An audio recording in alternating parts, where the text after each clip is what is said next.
하나님의 말씀은 구약성경 신명기 32장 7절로 12절 말씀입니다. 잘 신 줄 알고 제가 공독하겠습니다. 옛날을 기억하라. 역대의 연대를 생각하라. 내 아버지에게 물으라. 그가 내게 설명할 것이요 내 어른들에게 물으라. 그들이 내게 말하리로다. 지극히 높으신 자가 민족들에게 기업을 주실 때에, 인종을 나누실 때에 이스라엘 자손의 수요대로 백성들의 경계를 정하셨도다. 여호와의 분깃은 자기 백성이라. 야곱은 그가 택하신 기업이로다. 여호와께서 그를 황무지에서 짐승이 부르짖는 광야에서 만나시고 호위하시며 보호하시며 자기의 눈동자같이 지키셨도다. 마치 독수리가 자기의 보금자리를 어지럽게 하며 자기의 새끼 위에 너풀거리며 그의 날개를 펴서 새끼를 받으며 그의 날개 위에 그것을 엎는 것 같이 여호와께서 홀로 그를 인도하셨고 그와 함께한 다른 신이 없었도다. 아멘. 2021년도 첫째 주를 맞이한 게 엊그제 같은데 벌써 마지막 주에 왔습니다. 여기까지 인도하신 하나님께 감사와 찬양을 드립니다. 로마에 가면은 바티칸 그 교황청이 있습니다. 거기에 가면 시스티나 대성당이라고 교회가 하나 있는데 그 성당의 천장에는 그림이 그려져 있습니다. 유럽의 교회들은 가보면 전부 다 천장에 그림들을 이렇게 그려놓고 유리창에는 스테인드 글라스를 해서 아주 예쁘게 그렇게 장식을 해놨는데, 이 시스티나 대성당의 그 천지창조의 최후의 심판에 이런 그림들이 그려져 있는데, 그것을 그린 사람이 누구냐면 우리가 잘 아는 유명한 미켈란젤로라고 하는 아주 유명한 서양의 화가입니다. 그 미켈란젤로가 성당의 그림을 거의 완성해 놓은 것 같고, 이제 한 군데만 이렇게 딱 칠하면 끝날 것 같은 거의 완성된 게 왔을 때에 조수 한 명이 이렇게 묻습니다.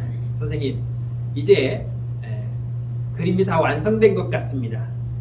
그러니 이제 마무리하시죠 라고 이렇게 얘기를 했더니 미켈란젤로가 하는 말이, 자네 눈에는 끝난 것으로 보이는가? 내 눈에는 아직 끝나지 않은 것 같네. 그러면서 작업을 하는데 수개월을 더 진행을 했다고 합니다. 그리고 몇 달이 지나서 다시 이제 정말로 끝난 것 같아서, 선생님 이제 완성된 거죠? 드디어 끝난 거죠? 그러면 이 도구를 좀 치울까요? 성당이 굉장히 높기 때문에 지금은 이제 공사장 가면 아시바로 이렇게 싸서 올라가지만, 옛날에는 아시바가 없기 때문에 나무를 이렇게 층층 이제 만들어서 꼭대기까지 연결해서 거의 이렇게 누워서 이렇게 하기 때문에 물감이 눈으로 들어가기도 하고 해서 좀 어려운 그런 작업인데, 이제 이거 다 걷어도 되겠습니까? 라고 했더니, 자네 눈에는 이게 다 완성된 것 같나? 아니, 제가 보기에는 정말 완성된 것 같은데 선생님 보시기에도 아직 완성이 되지 않았습니까? 내가 보기에는 완성된 것 같은데 주님이 보시기에는 과연 완성됐을까? 라고 질문을 했다는 것입니다. 그림이 완성된 건 맞습니다. 그런데 내가 내 눈으로 봤을 때는 완성된 것 같은데 하나님이 보시기에는 과연 완성이 되었는지 우리는 알 수가 없는 것입니다. 나는 제대로 산 것 같은데, 나는 제대로 열심히 믿음으로 살아온 것 같은데, 정말 나름대로 최선을 다한 것 같다고 나는 말할 수 있겠지만, 하나님께서는 네가 최선을 다했냐? 그것도 한 것이냐? 라고 물으신다면 우리의 만족, 내가 느끼는 만족은 이룰 수가 없다는 것입니다. 우리는 12월 달이 되면 벌써 1년 다 갔네 라고 그렇게 생각합니다. 마지막 한 장 남은 달력을 보면서 아이고 벌써 다 갔네, 내년에 또 어떻게 살지 걱정하기도 합니다. 그리고 이제 이 마지막 주까지 오면 아유 진짜 다 됐네, 이번 주 끝나면은 정말 새해네 라고 생각하면서 지난 1년을 돌아보기도 할 것입니다. 우리의 인생은 시편 90편에 나와 있는 것처럼 70이요 강건하면 80이라고 했습니다. 요즘 의학이 좋아서 100세 시대를 우리는 바라보고 있습니다. 제가 어렸을 때만 해도 60대 70대 할아버지면은 진짜 꼬부랑 할머니 할아버지입니다. 제가 어렸을 때 장수만세라고 하는 프로그램이 있었는데 보통 60대에서 70대 나오는데 가끔 어쩌다가 80대가 나오면 그 사람은 나오는 동시에 1등이에요. 밑에 동생들은 그냥 나와서 들러리 쓴 것이고 그날에 가장 나이 많으신 분이 그냥 1등을 하는 날입니다. 그러면서 아유 세상에 저렇게 80이 돼갖고도 TV 나오네, 참 오래 살았네, 진짜 장수했네 라고 하는데, 요즘 뭐 다른 데 갈 필요 없이 우리 교회에서만 해도 80 명함 내밀기가 조금 부끄럽습니다. 그만큼 요즘은 의학이 좋아서 건강하게 오래 살고 있습니다. 그러나 문제는 우리가 이렇게 지금 오래 산다고 하지만 언젠가는 주님 앞에 설 날이 있다는 것입니다. 주님이 오셔서 우리를 세울 수도 있는 것이고 우리가 주님의 부름을 받아서 주님 앞에 가서 설 때가 있다는 것입니다. 그때 우리는 주님 앞에 결산을 해야 됩니다. 우리가 잘 아는 마태복음 25장에 주인이 떠나면서 종들에게 5달란트와 2달란트와 1달란트를 나눠주고 내가 돌아올 때까지 이것을 잘 가지고 있으라. 그리고 갔다 와서 결산한 예수님의 비유를 우리는 잘 알고 있을 것입니다. 주인이 오기 전까지는 내가 무엇을 해도 상관이 없습니다. 어떻게 살아도 그것은 상관없습니다. 그러나 주님을 만났을 때는, 주님 앞에 내가 부름을 받아 섰을 때는 그 삶에 대한 결산을 우리는 해야 된다는 것입니다. 이 결산을 잘 하지 못하면 우리의 인생은 참으로 후회스러운 인생이 될 수 있을 것입니다. 한 해를 마감하는 오늘 이 한 주간 우리는 지난 1년을 돌아보면서 내가 어떻게 살았을까, 내가 어떻게 하나님 앞에 서도 부끄럽지 않았나 되돌아볼 수 있는 그러한 시간이 될 수 있을 것입니다. 1년 1년을 마감하면서 그 한 해 한 해를 잘 마무리했다면 우리는 새로운 한 해를 기분 좋게 시작할 수가 있을 것입니다. 한 해 한 해의 마무리를 잘 맺어야 우리는 하나님 앞에 설 때에 그 모든 잘 맺음의 종합적인 결산을 잘 할 수 있다는 것입니다. 여러분들도 뜨개질을 해보셔서 잘 아실 겁니다. 뜨개질에서 가장 중요한 게 무엇입니까? 코바늘을 안 빼뜨려 먹는 건가요? 제일 중요한 것은 마무리를 잘해야 돼요. 마무리 매듭을 딱 잘해야 풀어지지 않습니다. 그런데 잘못하면 어느 날 풀어지기 시작하면 애들은 그거 잡고 쭉 달려가요. 대책 없이 풀어지는 거죠. 마무리를 잘해야 완성되는 것이 뜨개질로 뜬 모자나 목도리나 장갑이나 조끼나 세타가 될 수 있을 것입니다. 매듭을 잘해야 그 한 해가 즐거운 한 해가 될 수 있을 것이고, 그래야 새로운 한 해를 기대해 볼 수 있는 것입니다. 오늘 본문 말씀을 통해서 우리는 두 가지를 통해서 이 한 해를 잘 마무리해서 다가오는 2022년도를 기대하는 그러한 시간이 되기를 주의 이름으로 축원합니다. 오늘 본문에서 말씀하기를 먼저 7절에서 이렇게 말합니다. 처음으로 옛날을 기억하라. 첫 문장이 그겁니다. 옛날을 기억하라. 이선희가 부르는 노래, 아 옛날이여. 그 옛날을 우리는 기억하라는 것입니다. 하나님이 옛날을 기억하라는 말은 왜 기억하라는 것입니까? 왜 기억하라는 것입니까? 그때가 좋으니까 그때를 가서 살아라, 이러한 뜻이 아니라는 것입니다. 왜 우리가 옛날을 기억해야 되는가? 하나님께서 지난 1년 동안 나를 어떻게 인도하셨고 어떻게 보호하셨는가를 생각해 보라는 것입니다. 하나님이 나를 그렇게 보호하셨고 그렇게 사랑하셨고 그렇게 인도해 주셨고 그렇게 나를 환난과 고난과 역경 속에서 보호하시고 지켜주셨다는 것을 잊지 말고 기억한다면 우리는 내년에도 하나님이 나에게 그렇게 해주실 것이라고 하는 믿음을 갖게 되는 것입니다. 본문 10절에서 이렇게 말합니다. 본문 10절에 보면은 여호와께서 그를 황무지에서 짐승의 부르짖는 광야에서 만나시고 호위하시며 보호하시며 자기 눈동자같이 지키셨도다 라고 말씀하고 있습니다. 황무지에서, 짐승들이 우글거리는 그 광야에서 하나님은 나를 만나주셨고 나를 보호해 주셨고 나를 호위하시며 눈동자같이 나를 지키셨다라고 말씀하고 있습니다. 한눈 팔지 않았다는 것입니다. 하나님은 나를 향해서 한눈 팔지 아니하셨고 언제나 손으로 보호하시고 계셨는데 지난 1년 동안 여러분들은 하나님을 몇 번 바라보셨습니까? 하나님은 한순간도 내게서 눈을 떼지 않고 나를 지키셨는데 나를 바라보셨는데 나는 주님의 눈을 향해 몇 번 눈을 돌렸습니까? 이거를 잘 경험할 수 없으니까 여러분들이 옛날을 한번 진짜 생각해 보십시오. 여러분들이 아이를 기르실 때에 여러분들의 눈은 어디로 향해 있습니까? 늘 그 아이에게 향하고 있었습니다. 밥을 하면서도 빨래를 하면서도 청소를 하면서도 늘 내 신경은 온전히 아이만을 향해 있었습니다. 그런데 아이의 눈은 어디를 향하고 있습니까? 지 보고 싶은 데만 보아요. 지 가고 싶은 데로 가고 지가 하고 싶은 대로 해요. 그게 칼인지 그게 뭐 나쁜 건지 좋은 건지 무조건 잡히면은 입으로 들어가고 무조건 보이면은 잡으려고 하는, 장난감을 갖고 있다가 손이 입으로 쏙 들어가는 걸 보고 아 타고 달려가서 벌써 입을 딱 했는데 안 보였어요. 그래서 병원에 데리고 갔습니다. 엑스레이를 찍었는데 잘 안 보여요. 왜 안 보이는지 아십니까?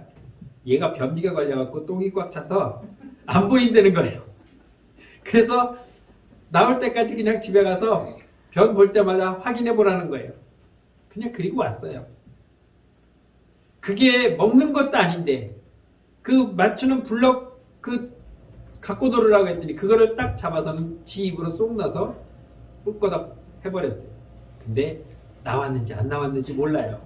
확인도 안 했어요. 우리는 나갔겠지라고 생각하고 있는데 지금까지 암시랑 하는 거 보니까 분명히 나갔을 것 같아요. 하나님은 나를 그렇게 쉬지 않고 끊임없이 바라보는데 우리는 그런 하나님을 쳐다도 보지 아니하고 내가 가고 싶은 대로 내가 보고 싶은 것만 바라보며 살았는데도 불구하고 하나님은 나를 보호하시고 지키시고 인도하시고 이끄셨다는 것입니다. 우리의 눈에는 30만 개의 초점이 있답니다. 이것이 모아져서 사물을 바라보게 되고 이 눈에서 나가는 신경세포가 무려 1억 개나 된답니다. 이것이 망가지면 볼 수가 없는 거죠. 예수님은 마태복음 6장 22절에서 말씀하시기를 눈은 몸의 등불이다 라고 말했습니다. 눈은 등불이라서 환하게 볼 수 있는 것, 이것이 바로 눈이라는 것입니다. 한국인으로서 미국에서 성공한 사람 중에 한 명이 있는데 그분이 누구냐면 바로 강영우 박사입니다. 이 사람은 부시 대통령 시대에 그 대통령 자문위원까지 하신 분이에요. 이분은 시각장애인입니다. 어렸을 때에 축구하다가 축구공으로 머리를 띵 맞았는데 세상 말로 말하면 재수 없이 눈 시신경이 망가져서 시각장애인이 됐어요. 태어날 때부터 시각이 문제가 있다면 아 나는 안 보이는 사람이구나 라고 살아갈 수도 있었겠지만 보이다가 안 보이면 이거 정말 미치고 환장할 것 같아요.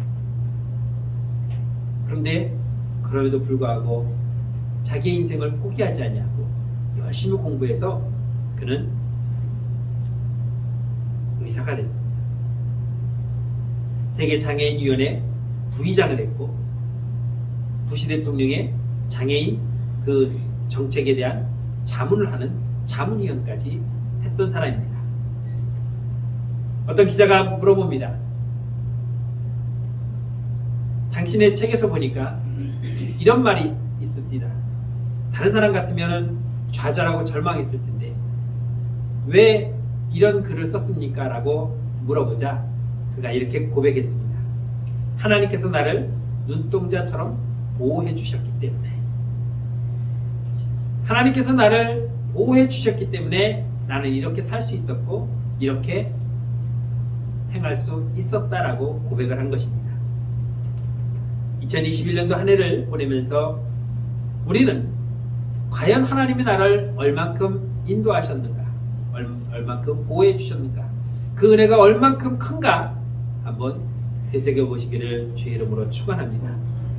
먹는 것, 마시는 것, 입는 것, 그 어느 것 하나도 하나님 놓치지 아니하시고 나를 바라보셨습니다. 내가 숨쉬는 것까지 들으시면서 그 숨소리가 아픈 숨소리인지 편안한 숨소리인지 힘들어서 헐떡거리는 숨소리인지까지도 하나님은 듣고 계셨음에도 불구하고 우리는 그렇게 하나님을 바라보지 못했습니다. 사람의 심장은 하루에 대략 한 10만 번 정도 뛴다고 합니다. 지금도 여러분은 심장이 뛰고 있기에 살아있습니다. 눈을 뜨고 있으나 달리나 멈추나 걸으나 이 심장은 쉬지 않고 뛰고 있으며 심지어는 내가 잠잘 때도 뛰고 있고 또한 혹여 사고로 정신을 잃고 쓰러지는 한이 있더라도 그 가운데서도 멈추지 않고 뛰는 것이 심장입니다.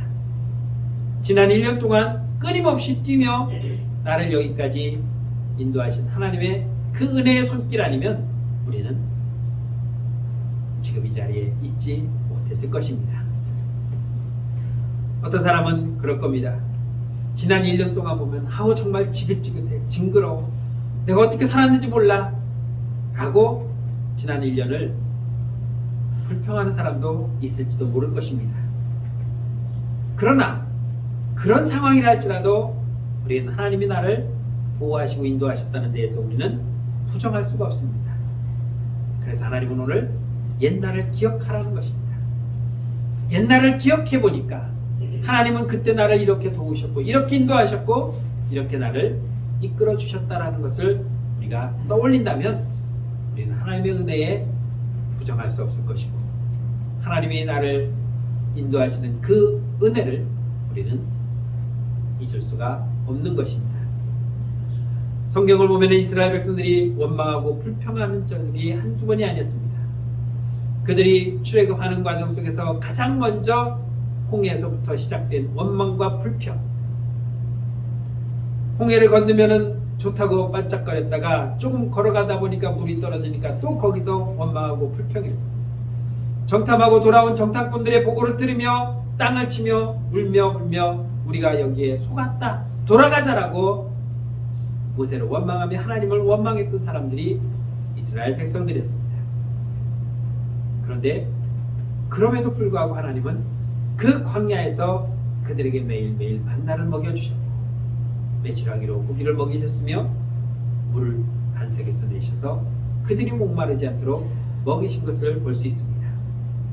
그런데 중요한 것은 이렇게 우리가 살면서 정말 하나님이 아무런 근심 걱정 안 하고 평탄한 길로 평안하게만 살게 해주셨다면 얼마나 좋겠습니까?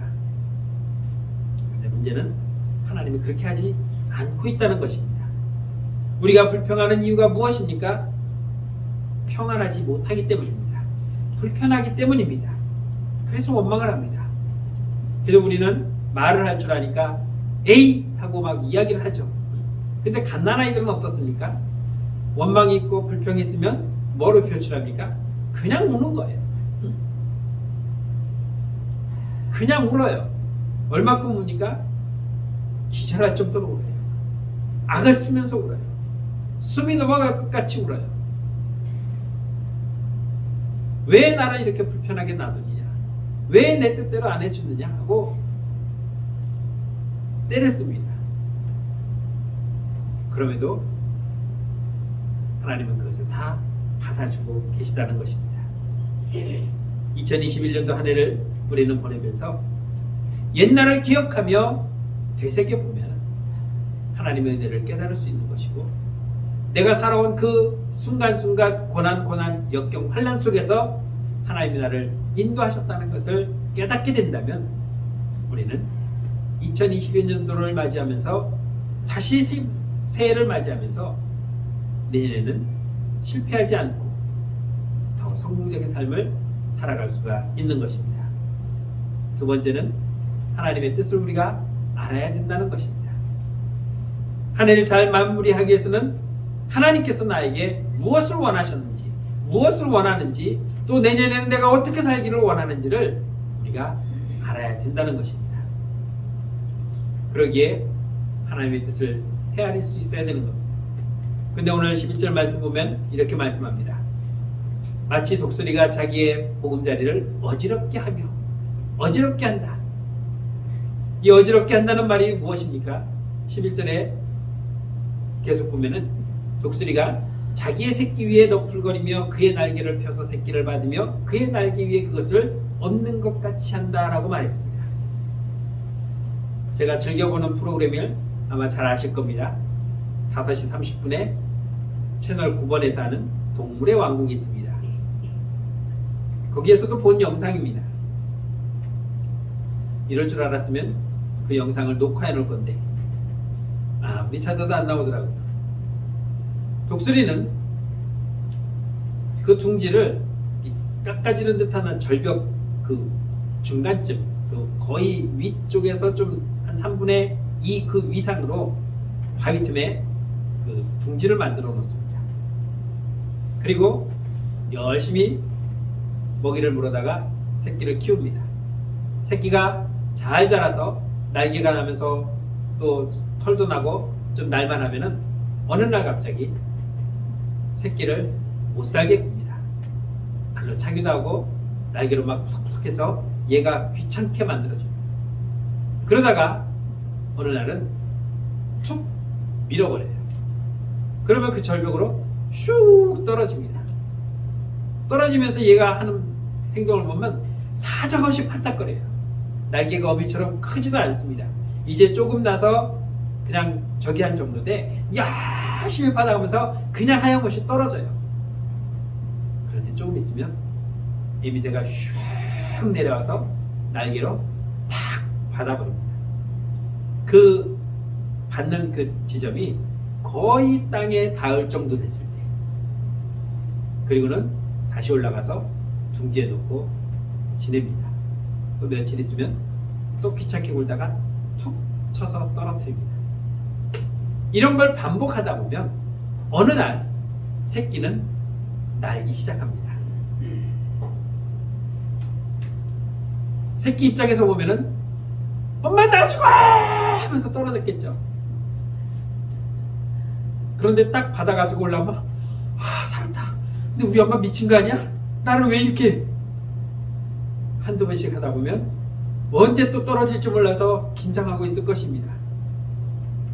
그런데 그렇게 하다 보면 어느 순간 자기가 날게 된다는 것입니다. 잡아다주는 먹이만 꼴딱꼴딱 받아 먹으면서 살 때는 평안했죠. 그런데 어느 날 나를 사정없이 밀어떨어서 정말 죽는 줄 알아서 한숨 쉬고 올라와 있더니 또 그러고 또 그러고 그러다 보니까 어느 날 이제는 내가 떨어지지 않냐고 날고 있다는 것입니다. 그제서야 아 우리 엄마가 나를 이렇게 훈련시켰구나 깨닫게 됐겠죠. 처음에는 미친 엄마라고 욕도 했을 겁니다. 안 떨어지려고 아마 바둥도 했을 것입니다. 그런데 아랑곳하지 않냐고 여지없이 사정없이 미쳐서 떨어뜨리지만 그것이 그에게는 날 수 있는 유일한 방법이었던 겁니다. 오늘 12절 말씀 보면 이렇게 말씀합니다. 여호와께서 홀로 그를 인도하셨고 그와 함께 하셨다라고 말씀하고 있습니다. 내가 떨어지는 그 순간에도 하나님은 인도하셨습니다. 나를 따라 내려오면서 내가 죽지 않고 떨어져 죽지 않을 정도로 나를 받아내시는 그리고 나를 다시 집으로 데려온 함께 하시는 그 어미애처럼 하나님은 그렇게 우리를 인도하셨다는 것입니다. 광야로 이끌었지만 그곳에서 하나님은 만나로 먹이셨고 물을 내서 먹이셨고 메추라기로 먹이셨으며 그들의 신발이 떨어지지 않냐고 옷이 헤어지지 않냐고 그들이 발이 부러뜨지 않도록 하나님께서는 함께 하셨고 인도하셨다는 것입니다. 왜 우리를 이곳으로 내려와서 왜 이 광야에서 목말라 죽게 하느냐? 왜 우리는 애굽에 있을 때는 고기도 먹고 야채도 먹고 먹고 싶은 거 다 먹었는데 거짓말도 잘하죠. 지들이 언제 그렇게 했어요? 그랬으면 왜 못 살겠다고 하나님한테 그렇게 울부짖었습니까?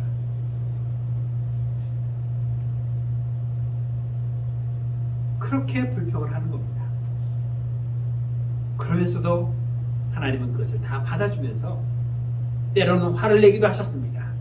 때로는 땅을 벌려 죽이기도 하셨고, 때로는 특별한 사람들을 선택해서 3,000명을 칼로 조륙하는 그런 징계도 내리셨고, 전염병으로 사람들을 죽이기도 했습니다. 그러나 그럼에도 하나님은 그들과 함께 하셨고, 그들을 지키셨고, 그들을 인도하셨다는 것입니다. 오늘 지난 1년을 살아오면서 참 힘들었을 겁니다.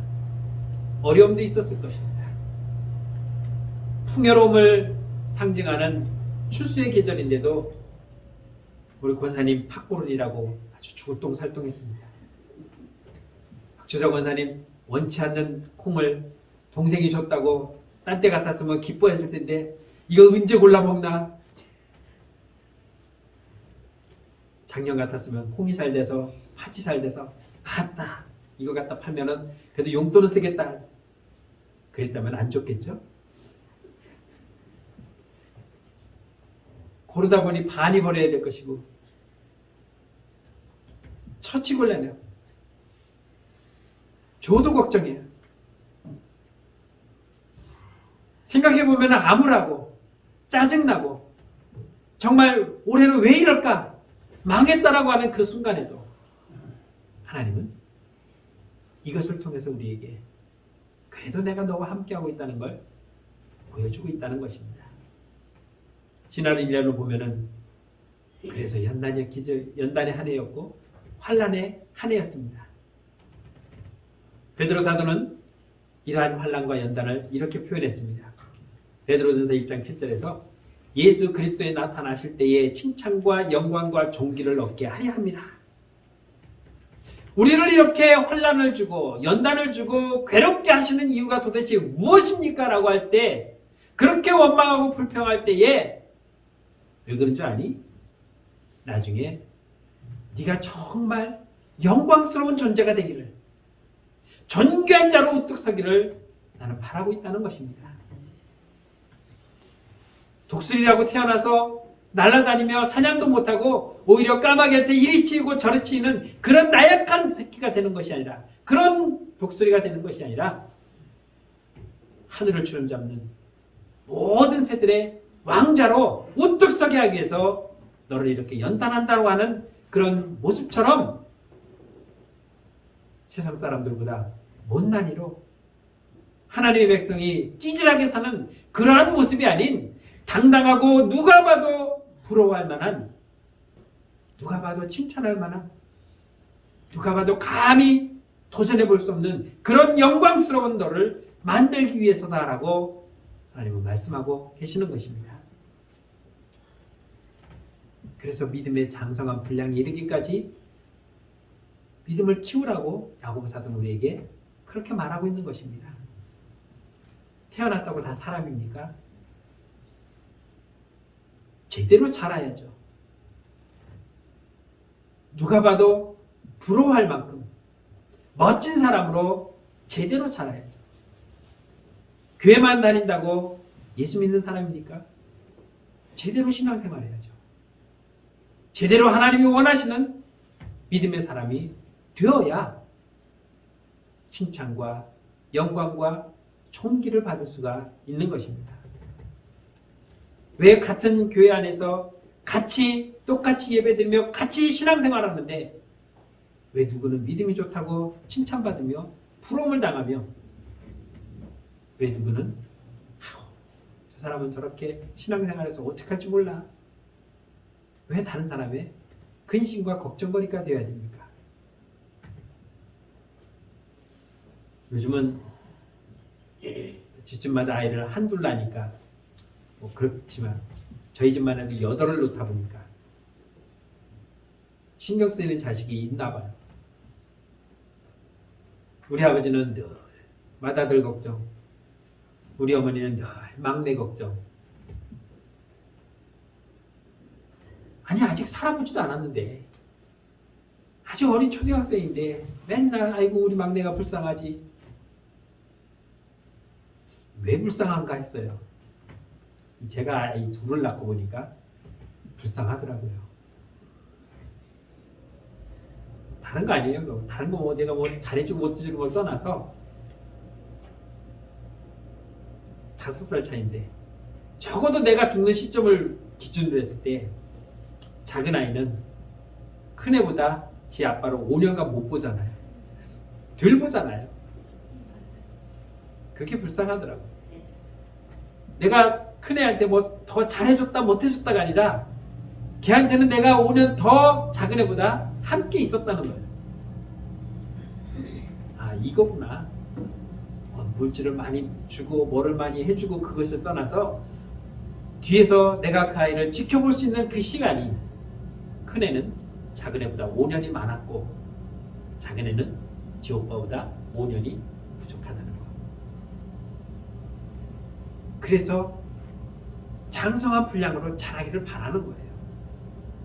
부족한 만큼 더 빠르게 자라기를 원하는 거고 제대로 크기를 원하는 것입니다.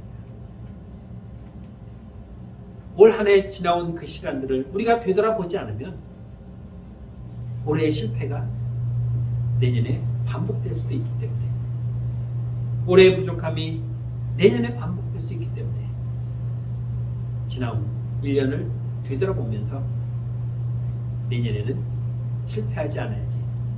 내년에는 하나님이 나를 벌어볼 때 근심의 대상이 아닌 기쁨의 대상이 되어야지 라고 하는 결단을 할 수 있게 되는 것입니다.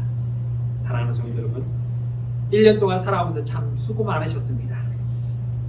1년 동안 주님 앞에 열심히 믿음으로 살려고 애쓰고 힘쓰느라고 수고들 참 많으셨습니다. 지금까지 함께 하신 그 주님과 내년에 더 멋진 모습으로 더 기쁨으로 하나님께 영광 돌리며 믿음으로 승리해 나가는 새해를 맞이하는 저와 여러분들이 되시기를 주님의 이름으로 축원합니다. 기도하겠습니다. 참 좋으신 하나님 은혜를 감사합니다. 지난 한 해 온 세상에 퍼진 이 질병으로부터 아직도 벗어나지 못하고 참 힘들고 어려운 삶을 살아왔음을 고백합니다. 농사가 잘 안 되기도 했고 우리가 계획하는 일들이 잘 안 되기도 했고 뜻하지 않는 어려움도 왔었지만 그럼에도 불구하고 하나님은 그때 우리와 함께 하셨고 그때 우리를 인도하셨음을 기억합니다. 하나님의 은혜가 컸음을 기억합니다. 우리를 여기까지 도우신 에베네셀의 하나님이신 것을 믿습니다. 하나님, 지난 한 해 동안 우리가 겪었던 환난과 어려움들, 고난과 연단들, 실패했던 모든 것들을 이제 뒤로 하고 새해에는 더 좋은 모습으로, 더 성장한 모습으로, 더 하나님을 기쁘게 하는 칭찬과 영광과 존귀에 부족함이 없는 믿음의 성도들이 되어 2022년도를 맞이하는 우리 모두가 되게 하여 주옵소서. 예수님의 이름으로 감사하며 기도드렸습니다. 아멘.